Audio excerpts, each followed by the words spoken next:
Otro día de versiones encontradas sobre lo que ocurre en el estrecho de Hormuz. El presidente Donald Trump afirmó que entró en vigor lo que llamó el Proyecto Libertad, un plan con el que Estados Unidos dice que ayudará a los buques que no pueden cruzar el paso marítimo por el bloqueo de Irán. Pero en la práctica es difícil describir qué está ocurriendo en esta zona. Irán y Estados Unidos afirman haber disparado contra la flota enemiga, pero cada contraparte niega haber sido golpeada. Les contamos más en la siguiente historia. Ante las presiones estadounidenses, Irán sigue negándose a ceder. Teherán advierte incluso de que cualquier paso por la fuerza por el estrecho de Hormuz supondrá el fin del alto el fuego, tal y como informa la televisión estatal iraní. Advertimos a cualquier fuerza armada extranjera, en particular al agresivo ejército estadounidense. Si tienen la intención de acercarse al estrecho de Hormuz o de penetrar en él, serán blancos de ataque. Irán reacciona así a la operación bautizada como Proyecto Libertad, anunciada el domingo por Donald Trump en su red social. Los detalles siguen sin estar claros, pero el presidente estadounidense buscaría desviar a los buques fuera del estrecho. Países de todo el mundo han solicitado la ayuda de Estados Unidos para liberar a sus buques bloqueados en el estrecho de Hormuz. Este conflicto no les concierne en absoluto. En interés de Irán, Medio Oriente y Estados Unidos, hemos asegurado a estos países que guiaremos a sus buques fuera de estas vías navegables restringidas para que puedan reanudar sus actividades con total seguridad. Se prevé el despliegue de destructores lanzamisiles, un centenar de aeronaves y 15.000 soldados, un intercambio tenso cuando las conversaciones entre Washington y Teherán parecen, sin embargo, avanzar un poco en torno a un nuevo plan iraní de 14 puntos. La propuesta contemplaría la retirada de las fuerzas estadounidenses y el levantamiento del bloqueo del estrecho de Hormuz en un plazo de 30 días, pero no trataría del tema nuclear. Las cuestiones que se han mencionado en los medios, como por ejemplo el enriquecimiento de uranio u otros asuntos, son todas meramente especulativas. En esta fase no estamos discutiendo nada más que el fin completo de la guerra. En cuanto a la dirección que podamos tomar en el futuro, eso se decidirá a su debido tiempo, en el momento oportuno. Trump se refirió el domingo por la noche a unas conversaciones muy positivas con Teherán a través de Pakistán. A esto se suma la incertidumbre de un plan de paz sobre el que Washington y Teherán han intercambiado posturas sin llegar todavía a ningún acuerdo. ¿Qué hay entonces detrás? ¿Y el Proyecto Libertad es un acto de injerencia por parte de Estados Unidos o una medida desesperada? Lo discutimos en el debate de France 24. Yo soy María Clara Calle y le doy la bienvenida a nuestros dos invitados de hoy. Nos acompaña Adrián McLeeman, analista internacional.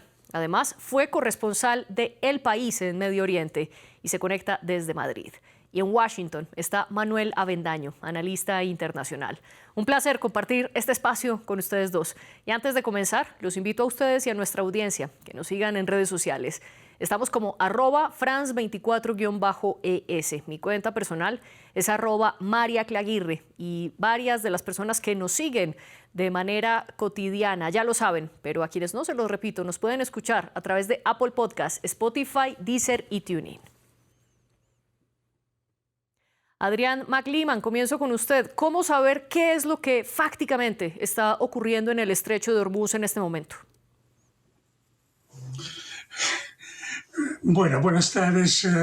La verdad que este conflicto y sobre todo las últimas semanas de ese conflicto me recuerdan quizás por mi edad las películas de piratas y corsarios.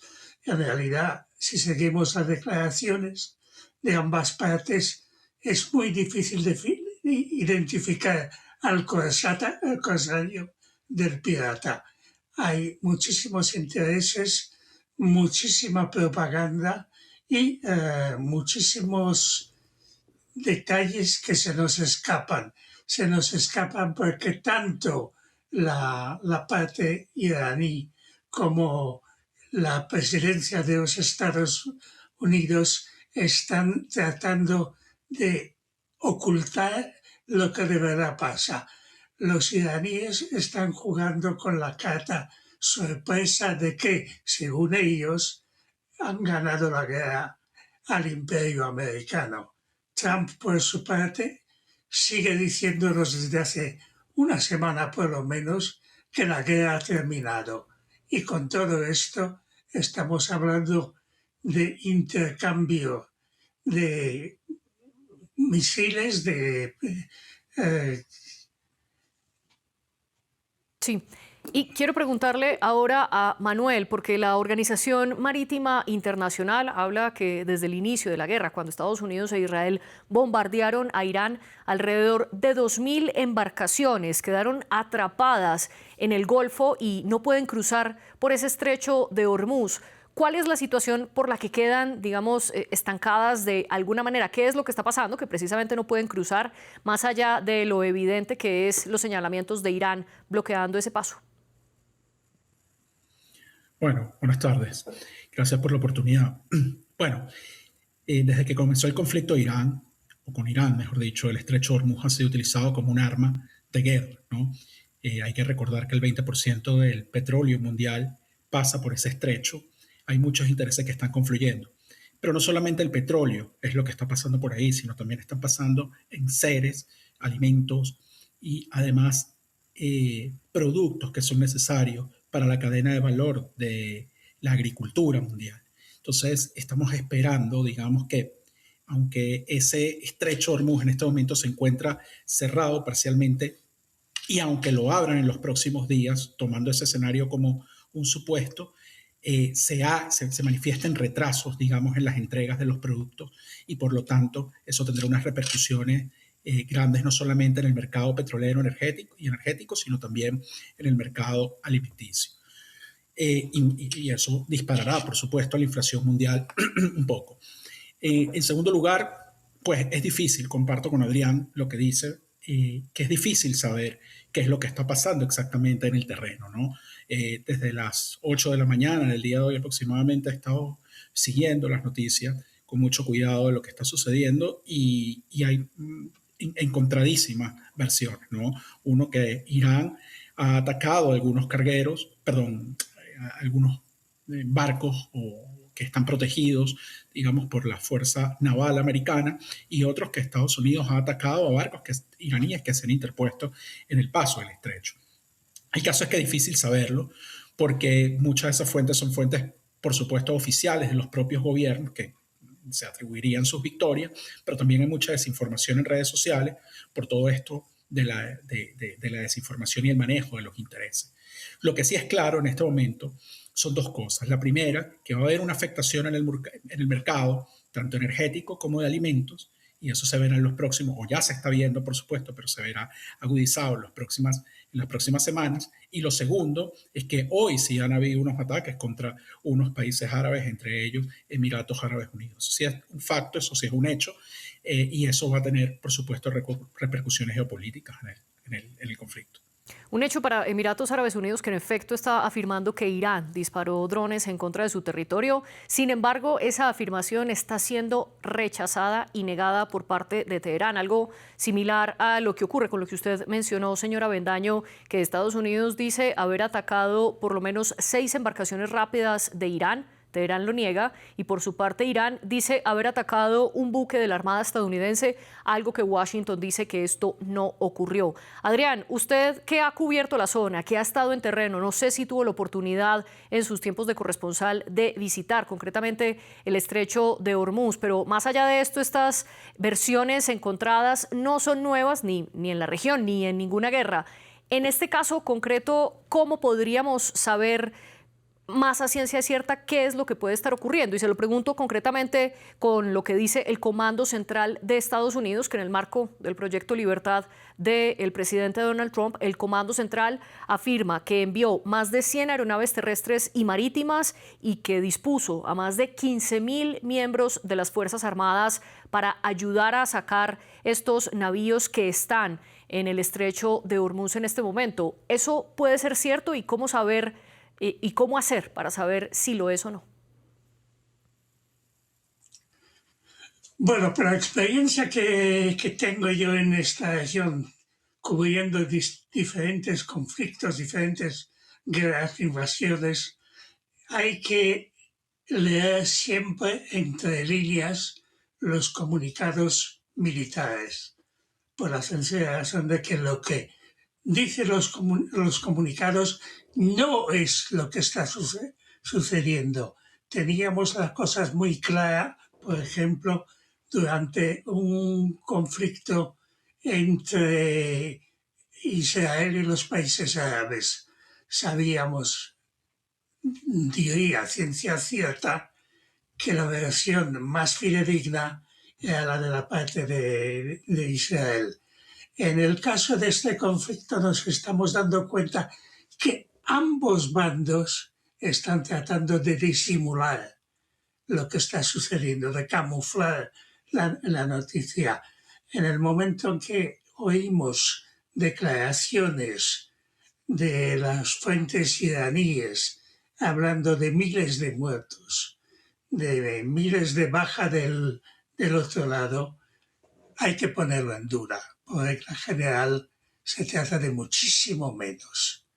En cuanto al lado americano, he llegado a la conclusión en las últimas semanas que el presidente Trump se acerca mucho más al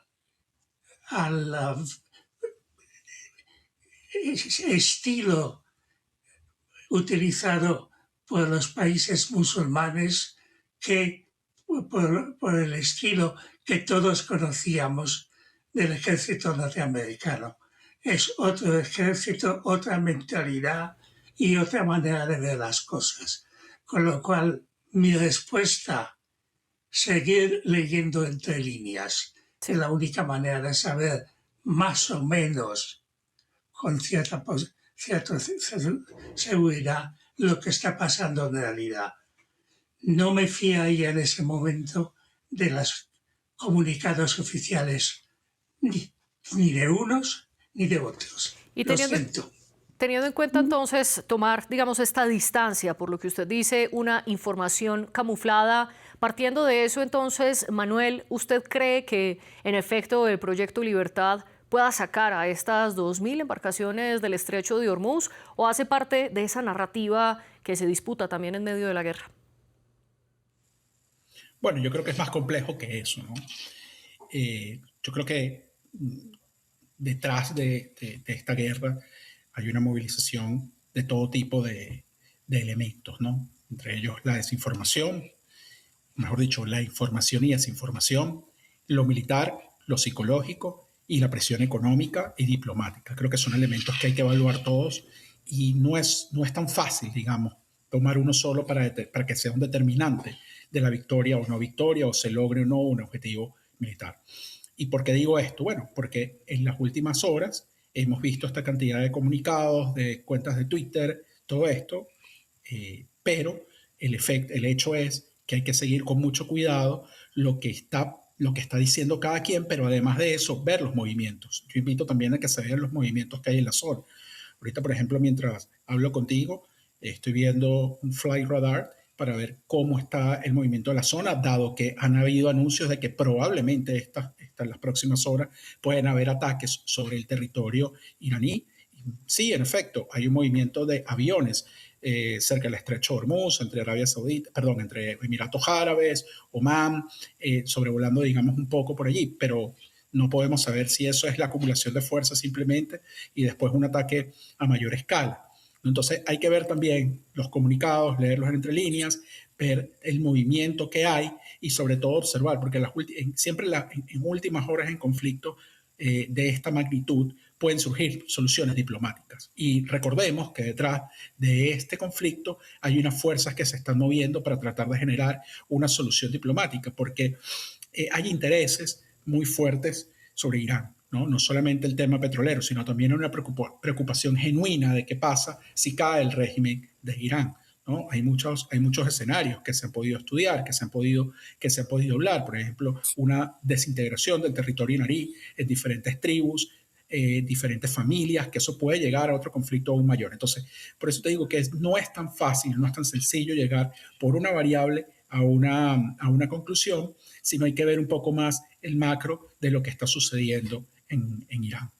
Usted menciona esa aplicación Flight Radar que para nuestra audiencia, digamos, es una página web totalmente gratuita que permite ver los sobrevuelos que existen alrededor del mundo en este momento con vuelos comerciales, y también hay páginas similares que hacen lo mismo para detectar los movimientos de los buques. Pero Manuel, también se parte de la dificultad de medir el cruce, por ejemplo, de las embarcaciones a través del estrecho de Hormuz utilizando estas páginas, porque dicen que las embarcaciones pueden apagar sus radares y no ser detectadas, o incluso falsear sus señales para que aparezcan que sí están cruzando cuando realmente no lo están haciendo. ¿Qué tan fiables pueden ser esas herramientas para detectar qué está pasando en el estrecho de Hormuz? Sí, correcto. Lo que tú dices es cierto. Cuando las aeronaves apagan sus transportadores para poder muchas veces camuflajear o despistar, ¿no? Sin embargo, es una fuente directa que hay y que se puede utilizar justamente como una fuente primaria, ¿no? Más allá es lo que hay, digamos, básicamente, que uno puede hacer. Entonces, sumando esos elementos, sumando comunicados, viendo lo que hay, tú más o menos se puede llegar a un análisis de lo que pasa, ¿no? La verdad es que es difícil, insisto, es muy difícil siempre tener una conclusión inmediata sobre lo que pasa, sobre todo en esta guerra, por todos estos elementos que van falsificando de cierta forma un poco los escenarios. Y si bien ustedes coinciden en que es difícil saber qué está pasando en terreno y que es bueno desconfiar y leer entre líneas y basarse en múltiples aristas para analizar, sí quiero preguntarle, señor Adrián, según su posición, el proyecto de libertad anunciado por Donald Trump puede ser un acto de injerencia, un acto necesario para liberar a estas embarcaciones, o también una medida desesperada en medio de la presión económica. ¿Cómo la calificaría usted? Bueno, es muy difícil saber exactamente cuáles son las intenciones de la Casa Blanca, concretamente del presidente Trump, en este caso concreto. Parece, y es la impresión que comparto con la mayoría del público norteamericano, que en el caso de este conflicto con Irán, los Estados Unidos se han equivocado un poco de contrincante. Es decir, que Irán es un país grande, es un país muy potente, tiene uno de los mayores ejércitos del mundo, sobre todo el mayor ejército de Oriente Medio, y los cálculos hechos por los estrategas del Pentágono parecieron desde el primer momento erróneo, por un lado. Por otro lado, hay que tener en cuenta la mentalidad, la psicología de los iraníes. Los iraníes no se dejan aplastar, avasallar por nadie. Si van a la guerra, van para ganar o para morir. En este caso concreto, todavía no tienen los muertos que piensan algunos que deberían tener para rendirse. Eso por un lado. Por otro lado, repito, tengo mis dudas, y no soy el único, de que la planificación del Pentágono ha sido bastante errónea. Me llama la atención que usted coincide con Manuel en el aspecto psicológico, y le propongo, Manuel, entonces que hablemos de este punto. La posición de Adrián al respecto es que pareciera que Estados Unidos se hubiera equivocado de contrincante.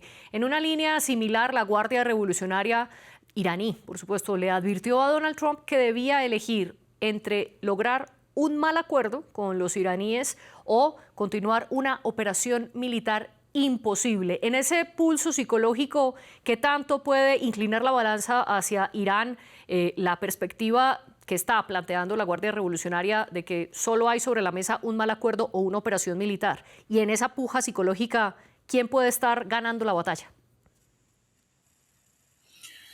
Bueno, yo creo que hay que remontarnos un poco la historia también, ¿no? Irán es descendiente del imperio persa, un imperio que se afianzó durante muchos siglos con Ciro, y ha pasado por muchas transformaciones, ¿no? Ha sido destruido, reconstruido innumerable cantidad de veces. Ha pasado por unos momentos muy complejos en su historia, casi hasta desde su prácticamente desaparición física hasta lo que es hoy, ¿no?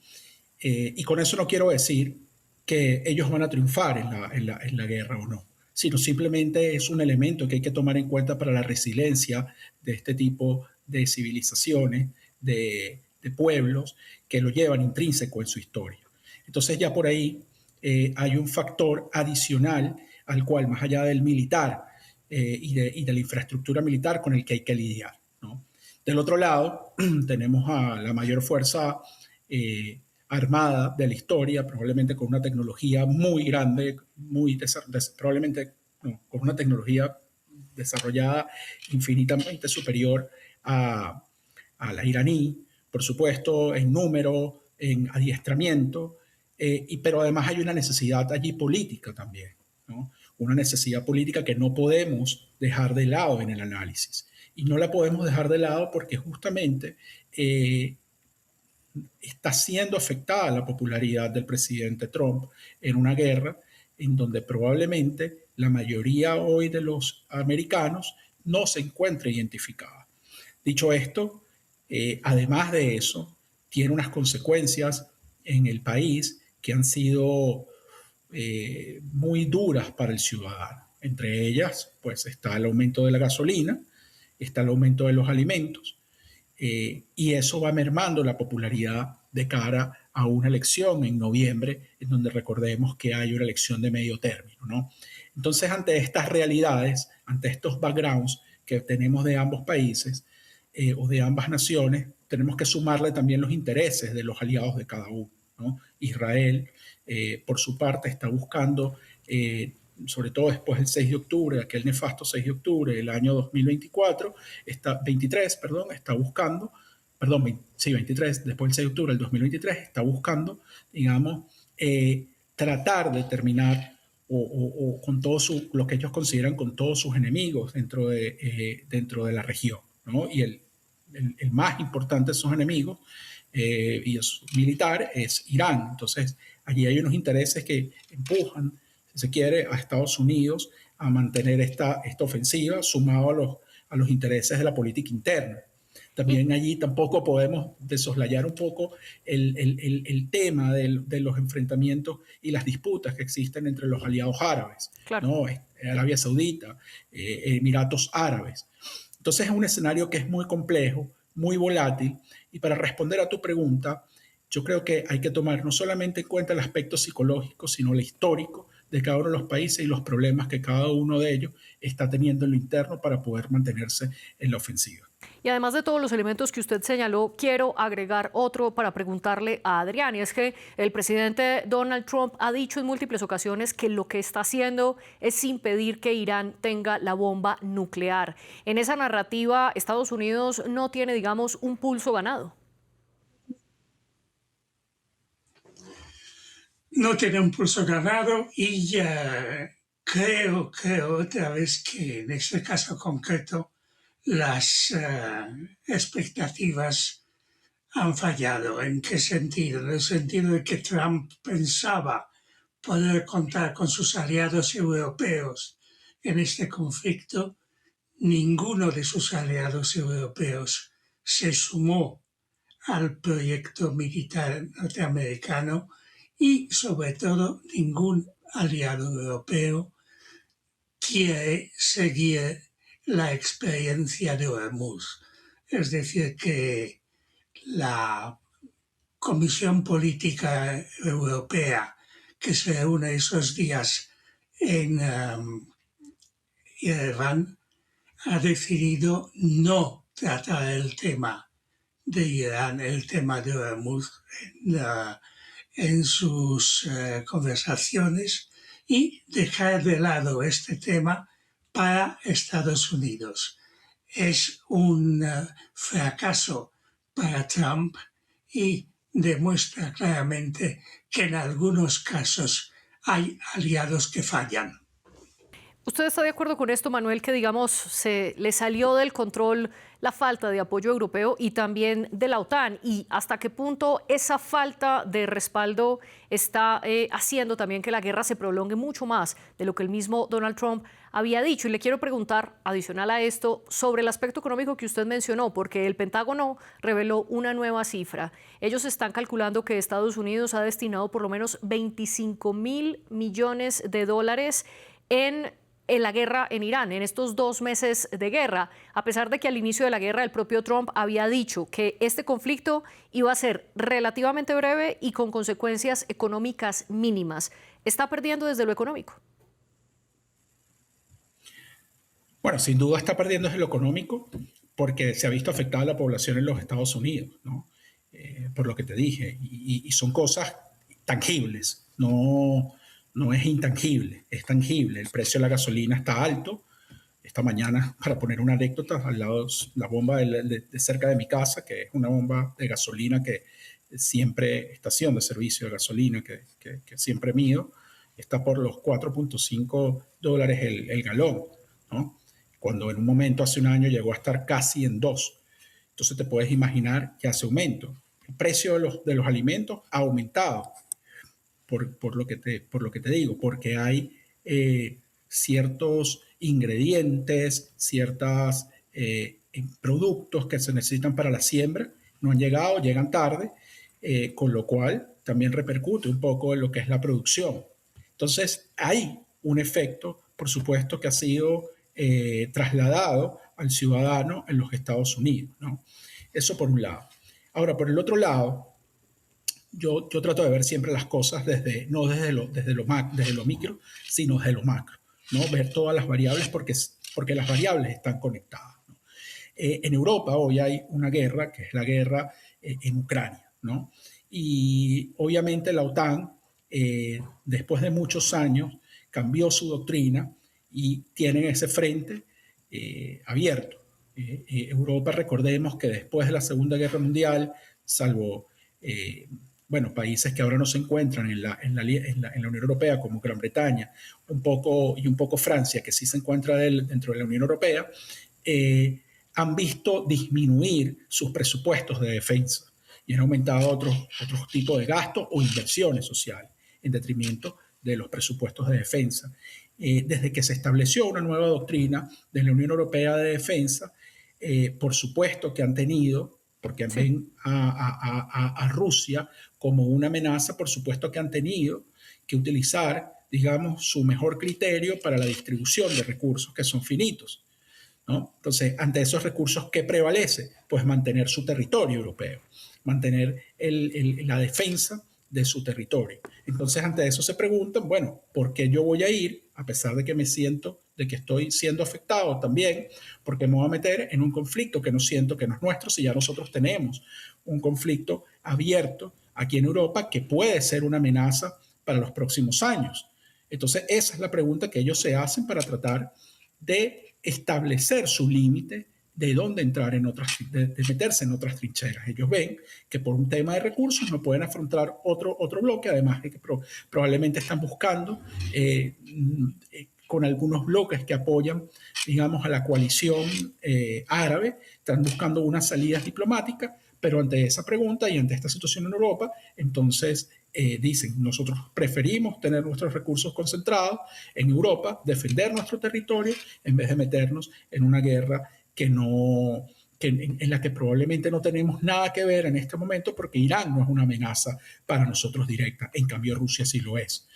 Probablemente sí, Manuel, lo interrumpo por cuestiones de tiempo y también quiero preguntarle a Adrián, ¿no se están equivocando los europeos al momento de no apoyar a Donald Trump? Pues están perdiendo en largo aliento el respaldo del aliado más poderoso de la OTAN.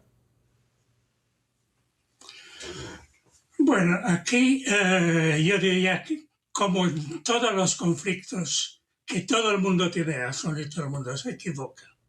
Se equivocan los europeos que piensan que podrán seguir adelante y hacer cosas importantes para el continente sin contar con los Estados Unidos. Se equivoca Estados Unidos pensando que si en ese momento castigan a algunos países europeos por su postura frente a la situación en Oriente Medio, no llegará un momento en que unos y otros se verán obligados a pagar esa cuenta. Y esa cuenta la pagaremos todos. Es una cuenta que afecta prácticamente a todo el mundo.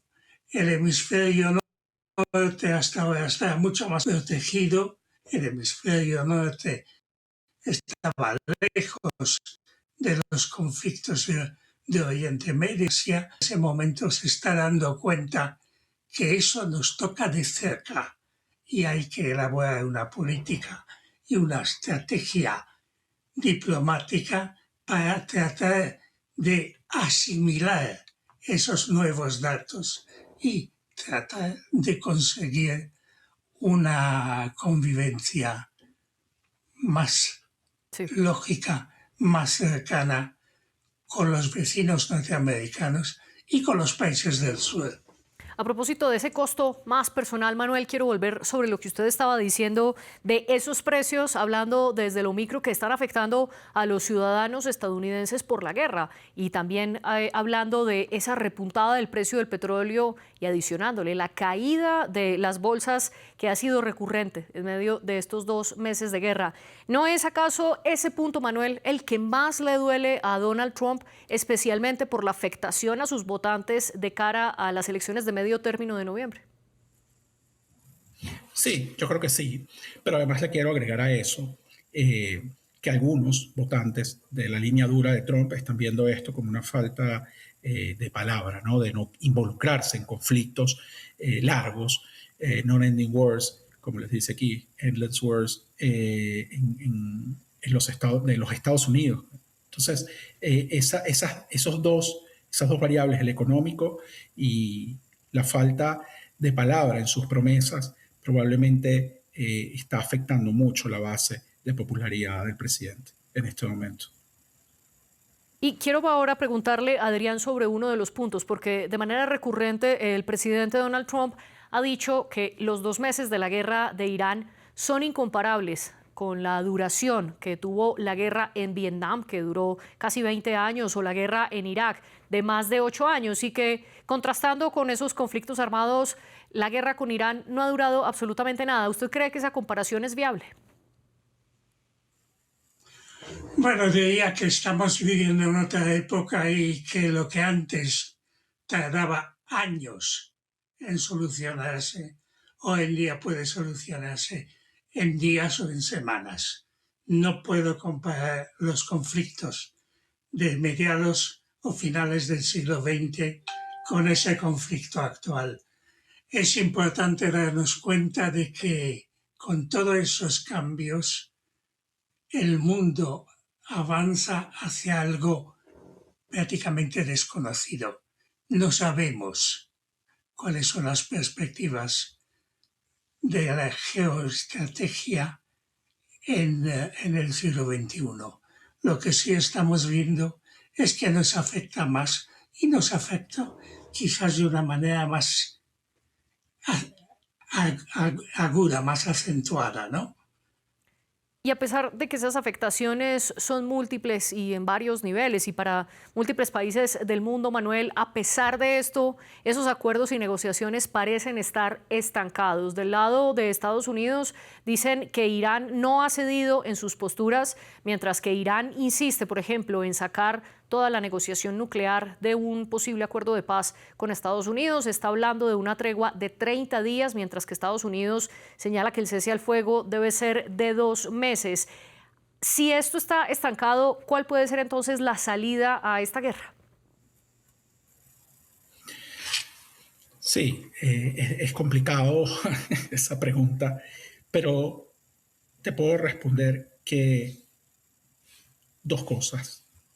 La solución, digamos, por ahora parece alejada, estancada, porque los puntos son bien difíciles entre sí, pero al final ambos países están siendo perjudicados y eso va a obligar a buscar en un momento, sobre todo con un presidente de los Estados Unidos que es tan pragmático, a buscar soluciones, ¿no? Esto está afectando, como te dije, no solamente la economía, sino sus intereses y los intereses de los americanos. Entonces, dicho esto, va a haber, digamos, un contexto para la consecución de soluciones.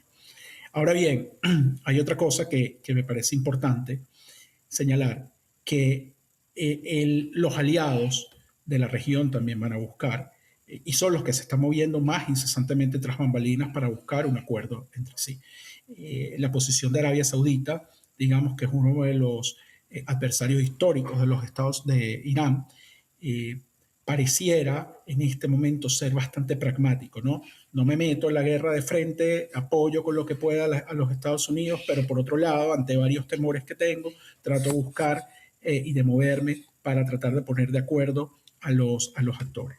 Y si alguien sí tiene influencia en el gobierno de los Estados Unidos, el presidente Trump, es el príncipe heredero de Arabia Saudita. Tiene influencia, con lo cual nosotros podremos ver, no sabría decirte exactamente en cuánto tiempo, pero pudiésemos ver que haya unos movimientos para volver a esa mesa en Pakistán. Adrián McLeeman y Manuel Avendaño, llegamos así al final de nuestro programa por cuestiones de tiempo, pero les agradezco haber participado en el debate de France 24, un programa que fue producido por la jefe de edición Laura Garzón y la productora de invitados Melissa San Miguel. Gracias a ustedes y sigan con nosotros en France 24 y France24.com.